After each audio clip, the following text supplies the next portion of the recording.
Hello, everyone. Welcome back to the Conservative Woman's Guide. I'm your host, Karin Lips.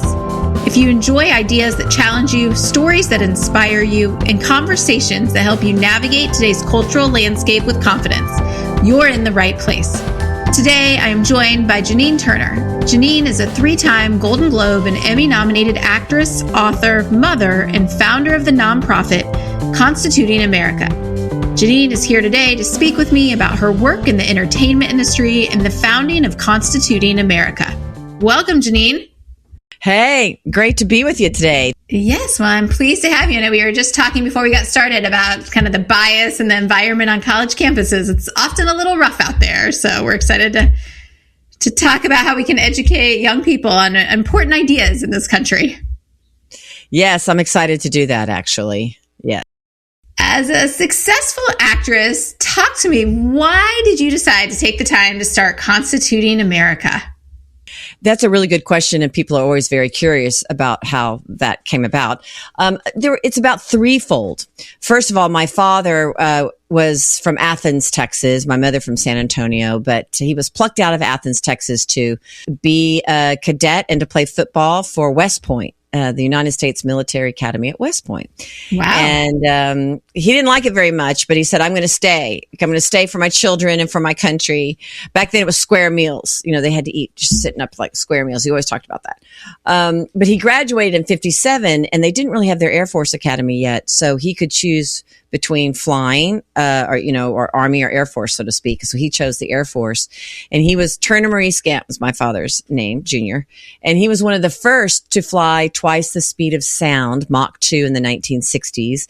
He was Incredible. Part of this. Yeah, I know. They were flying over my head. My mother tells a story. I was about 2 years old out on the tarmac and crying because these jets were flying twice the speed of sound. That's before I think they made him stop because of the sonic booms. But well, I'm sure he was much higher when he actually did that. But the jets were loud, nevertheless. But he flew the B-58 Hustler, which was his mission was to, during the Cold War, to fly to Russia and drop, I guess, the nuclear bomb in the B-58 Hustler. And then he always told me that if he'd been called to do that, he wouldn't have made it back. So there was that. It was sort of the Ronald Reagan love of country, patriotism in the air. You know, Ronald Reagan talks about it's in the air, you know, at the dinner table. My father was very quiet, but nevertheless, it permeated through our souls, the dedication to country. And then I had a 5th grade teacher, Mr. Ingram. And this just goes to show the power of the classroom, the power of the educator, the power of arts combined with history, which is one of the things I really like to focus. I like the focus to be on that at Constituting America quite a bit. And because he was his first year at this little country school, it was my first year in Fort Worth, Texas. There were cows in the playground, you know, and the tetherball. I loved it. It was my favorite year ever. And he spent the entire year rehearsing the musical 1776 with us. It was around the bicentennial era, which is now we're in America 250 now, which is so I get to live through both of these 200 and 250. And they had produced this musical 1776 on Broadway, and then they made a movie out of it. And I portrayed Martha Jefferson so it was the first time I actually acted, the first time I sang. I'd been a dancer and a model, but I'd never really done that. So he launched 2 things for me, because I fell in love with the founding fathers because we were learning about it in a kind of a creative arts environment. And then we went to see the movie. I just wrote a Broadway musical that's Broadway bound musical, is very much influenced by 1776. It was a lasting impact. So the power of what educators can do. And so I fell in love with the founding fathers. So that was number 2, the year, and all of us loved the founding fathers that were a part of that year with him. And also I would just say before 5th grade though, and this was, I guess, I believe we're just born inherently with these calls of action that God puts in our souls, like a little, when you build a bear, you put the heart in the Build-A-Bear, so it's kind of like it's embedded within me. And when I was 8, before 5th grade, I looked up at my father and said, Dad, if our founding fathers were to come back today, what would they be most disappointed about? And I don't know what 8-year-old. That's a great question. I know. So all throughout my life, raising my daughter, I was like, what would our founding fathers think about that airplane? And what would they think about, antibiotics? And what would they think about social media? And I had the great joy through Constituting America, just finishing America 250 series of social media YouTube posts where all the founding fathers, I won't go into depth in it right now, but I wrote it, I directed it, produced it, starred in it. But all the founding fathers walk into this tavern, and had this little 90-second chat, and it's all going to be edited together at the end for a little short film. So I told all the actors, this is a dream come true for me. It's a little bit reverse. We had millennials from the future kind of go back into the past instead of the founding fathers come to the future, but it was still the same general concept. And that's going to be released this month, and they'll be released weekly. And then the short film will be released right before July 4th in honor of America 250. Oh, that all sounds like a lot of fun. What else do you have planned at Constituting America for America 250? And what impact do you hope it has on young people? Well, again, I think it's that combination of look what Hamilton did. No one really knew who none of the youth knew who Alexander Hamilton was. And then they had the Broadway show, and suddenly everybody knows who Alexander Hamilton is. So we want to have the similar impact that we're using the arts, the kind of movies, television, that genre and the founding fathers come in and they all strut in and they all have their moment and they're all talking in the bar to just enlighten and intrigue students, especially on social media, because they're going to be 90 seconds, to go, wait, huh? What? So that students are more aware of the lasting impacts. And I wrote it so I was able to do, which is tricky for 90 seconds, but I was able to say in John Adams' 60 seconds to have him talk about he was the force behind declaring independence with the Declaration of Independence. He picked Thomas Jefferson and he picked George Washington. Of course, it had to be, approved by Congress, but he picked George Washington to be the general. So he was pivotal, and I was able to put all that in 90 seconds. But it's fun and it's funny. And so I hope that's our big, loving gift, I believe, through Constituting America for America 250. One of the things I'm really interested in is how to have a civil conversation. And I know that's a topic that you all talk about. We find among students, especially on college campuses, that is so tough that often there's personal attacks, especially on conservative students if they speak up. What is your advice on how we promote more civility in society? Well, Constituting America is nonpartisan. And I love it that we're nonpartisan because the Constitution is for everybody. And if you notice, when the Republicans are in office, the Democrats love the Constitution and vice versa. It's everybody loves the Constitution when it serves them. And so the Constitution is a nonpartisan document. It's for all Americans. It's the supreme law of the land. And also there wasn't a party system at the time when the Declaration of Independence, when the Constitution was written. So the Constitution is for everyone. And when you go into how to have a civic conversation, I've created the programs at my foundation, and Kathy Gillespie is our CEO, who I call the Towering Oak. And I love working with her. I founded it in 2010. I called her. I was like holding my daughter, who's about 10 in one hand and the can of beans in the grocery store in another. I said, hey, I want to launch this foundation. You want to do it with me? And now we're in our 16th year now. The 16th year. So, I was brushing my teeth thinking about having a conversation with someone in Hollywood, because basically when I'm on a film set and whatnot, you just learn to be stoic, to know that you're an independent thinker. And and when I was a young teenager in Hollywood, I could have gone to all the parties at, Warren Beatty's house or, Jane Fonda's house and whatnot, but I didn't. I'm like, well, I'm not going because that's not what I believe. And so I on the sets, I just sort of stay a little bit quiet, but in the back of your mind, you're having these conversations because sets aren't really the place to bring it up, and I thought, why don't we start a program at Constituting America about how to have a civic conversation? And what we do is we have the George Washington Speaking Initiative. We give speeches all across the country. I've given over 600 of them talking about I keep saying the Declaration of Independence because it's so on our mind right now, but talking about Declaration. We do talk about the Declaration of Independence because that's, Abraham Lincoln said that the Declaration of Independence was the golden apple. And that was, the trophy, and the Constitution is the frame that protects that apple. So they're hand in hand, really. But we go into the classrooms. Well, we have the George Washington Speaking Initiative, and it's to talk about the Constitution, but also another program is how to have a civic conversation. And we pick a really hot topic. Like maybe it's immigration, maybe it's, whatever the hot topic, maybe it's, climate change, whatever it may be. And we get the teacher's permission, and we walk in and say, okay, we want you all just to talk about this. Who believes in climate change? And of course, if you have 30 kids, 26 raise their hand. Right. And you say, who maybe questions climate change? And you'll have those really brave 4 students that I've always felt like one of those 4 kind of out amongst everybody. I know you probably have too. And they'll raise their hand and go, well, I have some questions. Like, well, aren't you brave, first of all? And we had them just talk generically about, where do you get your news? How do you get your news? How do you form your opinions? And why don't y'all have a little open debate about what you know? And then we pass out a pro and con sheet, a fact sheet about that. And we say, okay, we want you to read this, and we're going to take 10 minutes to read it. Circle the things for the opposing point of view that you didn't know.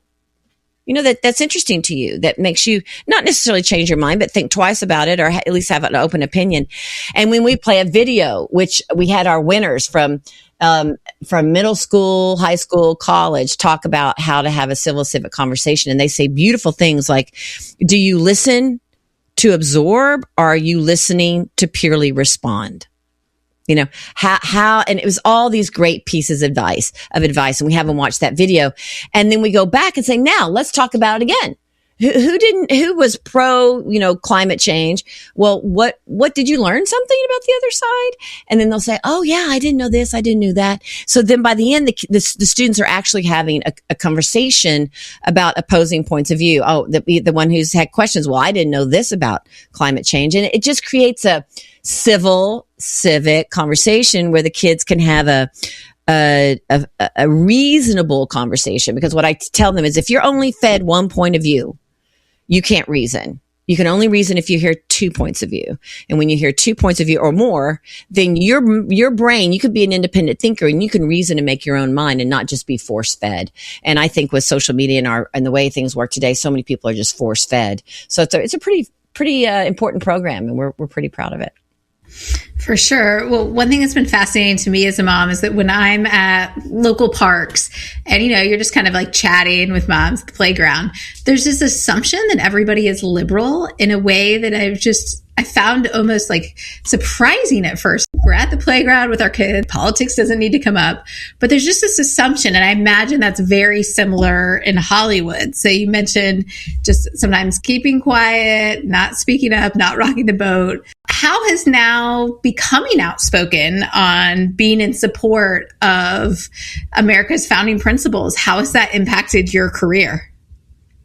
Well, it's challenging, actually, because I went through a phase where I was a pundit on television, had my own radio show. I was a columnist for the Washington Examiner and the Washington Times. And it was funny because my daughter she's a beautiful singer and a gorgeous dancer. And I said, how come you didn't choose the arts? You chose law. She goes, Mom, you were having me read the Federalist Papers, out loud to you on the way to ballet class, And That's awesome. I know. And we were, cause I homeschooled her for 1 year, and she ended up writing a book about the Constitution. Our Constitution Rocks, it was a hit. Tens of thousands of sales, and Barnes and Noble asked her to write another one, actually. But I took her with me everywhere, and she was about 10 years old, I guess. And I was giving a speech at the Alamo, and everywhere I went, I had her give a speech too. So I said, okay, walk up and say something, Juliet. And she was like, don't tread on the children. And then the crowd went nuts. Right. And then I'll never forget, she got off the stage and she's like, oh, like Elf, seeing Santa Claus, it was like, ooh, she got the bug. So she is now a lawyer, but, I think that, what was the question? Just how it has impacted your career to be outspoken on principles that maybe might not be the most popular in Hollywood, shall we say? Yeah, I think that it's not, but it's changing. I think that more and more, especially with this last election and the huge scope of the win, I think everyone's starting to kind of get a perspective that we need to be independent thinkers. And it's interesting because I consider myself very conservative, and yet, look, I was a single mom, right? I'm an actress. There's so many things about my life that don't fit that pigeonhole. But I think being an independent thinker is really important, but it's a little bit tricky. I think that you're still very, more accepted if you're a liberal than if you are conservative, for sure. But it's changing a little bit because look at the box office. Look at the huge hits of, wonderful conservative movies. They can't deny it. I like your emphasis, Janine, on independent thinking, because when I started New, one of our founding principles was this idea that, unlike leftist feminists on campus, we don't want all the women in our organization thinking the exact same thing, marching in lockstep. We want them truly to be thoughtful, truly to be approaching issues with looking at both sides and trying to understand the issues better and really, really thinking about them. Why do you think that independent thinking has been lost among many? The party system. The party system. I don't really know what the answer is, but I think the party system divides people, and they think, well, I'm going to think this way, and this is what the party line is, and I'm going to think this way, and this is what the party line is. And it's still very important because that's how elections are run and how elections are won, right? But I think that the party system, George Washington never wanted the party system. I mean, in his farewell address, and I'm sure you're very familiar with it, he said the party system is going to be the demise of America because people will care more about their party than about being an American. So I think that it's okay to have our inclinations, but we just can't be force-fed things. I mean, that's what freedom of speech is all about. And that's what the First Amendment's all about, is for the minority to be represented, to be able to have our voices, to be able to talk independently and to question the government. I tell the students, I'm like, look, freedom of speech isn't just social media. Freedom of speech is a huge right to just speak against the government, to be able to write a petition, to be able to, I teach the kids when I speak with them how to write a petition, actually how to use your speech and the press and how all of this folds together to be able to have, to speak against the government. So that prevents tyranny and it prevents anarchy. You mentioned starting Constituting America. I'm always very interested in founding stories and, the failures that often comes with those foundings. Are there any big challenges or failures you could mention and how you overcame them as an inspiration to our listeners? Well, I think the big challenge with the 501c3 is raising money. You're a 501c3, and so it's donor based. And I think that that hasn't been a failure for us, but I've really learned through the process. And of course, I have the towering oak, Kathy Gillespie, who excels at this. But I think that it's I don't know that we've had failures, but I do think it's important to keep the mission clear. What is the mission? Who are you trying to reach? We have various programs. We have the George Washington Speaking Initiative, but then we also have our 90-day scholastic study, which I consider sort of the foundation, where we walk through. I wrote 85 essays on the 85 Federalist Papers, and we also brought scholars in. So it's whether it's the Federalist Papers, or the Constitution, or the Declaration of Independence, or the classics that inspired the founders, or whatever. Or I did a whole study I designed a study that was based on why we are exceptional. It's not because we're better, so to speak, but look at these documents. Look at the Declaration of Independence. Look at the Constitution. Look at the Federalist Papers. And we walked through history, starting with Greece and Rome and ending with, Stalin and Mao. It had Hitler in there and everybody else, the Roosevelts and all the kind of challenges of our country. But it was really our founding principles and those founding documents that were and are the most exceptional thing about our country that have prevented us from falling into tyranny. So that study is really important. We have a contest for kids where we ask them to